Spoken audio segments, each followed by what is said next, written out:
Whoa, hey, didn't see you there. This is 20 Minutes or Less. I'm Joe Beretta. I'm Lee Newton, I saw you there. The whole time. All right, Lee, pack your bags. We're going on a vacation. Yay!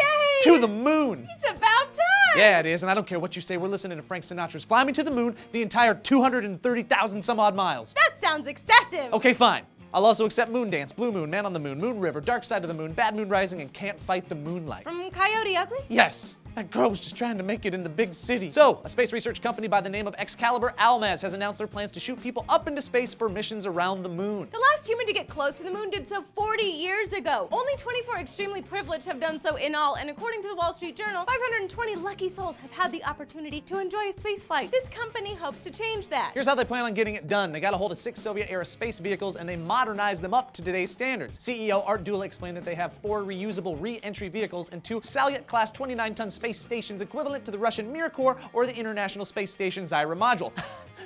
Those words mean very little to the understanding center in my brain space, but it sounds like they ripped out the insides of these things and replaced them with like iMacs and iPads and like other modern computer stuff. By updating the old space technology, the company has saved as much as $2 billion on development costs. But that doesn't mean that the ticket is going to be any cheaper. The company estimates that the tickets will put you back about $100 to $150 million. I want to go, but I'm going to hold out just to see if I can nab a cheaper flight on Priceline. You know, maybe do a hotel combo, get it for $75 million. There are a couple of other catches here though. First of all, if you do pony up the dough, you'll have to endure 6 months of training, and you need a bigger reason to go other than, oh man, I really want to see the moon up close. Dula talked about how the company isn't so much about tourism as it is about space exploration. He stated, this is much more about private expedition members conducting expeditions that will go further into space than anyone has before. He'd like to explore the vastness of space like the seafarers of the past traversed the oceans. He went on to say it's exactly in the same vein as the historic exploration that was done by Europe and the British Isles over the last several centuries that resulted in so much growth. The price is a little steep, but I think if I save up for like 80 years, I think I can swing it, and the 6 months of training will be fun. I mean, we've all wanted to be astronauts since we were like kids, and I can come up with some kind of bogus space research excuse that'll make them think I'm a space scientist or something. And, oh man, book the launch. The company conservatively estimates that there is a demand for at least 29 tickets already, the timing is right, and that the returns justify the costs. Dula said, we think we can get there faster and cheaper than national systems. It is never going to go back to being national space programs. The resources in space are thousands of times more vast than those on the Earth. For example, one asteroid dubbed Apophis is believed to be carrying more nickel ore than humans have used in their entire existence.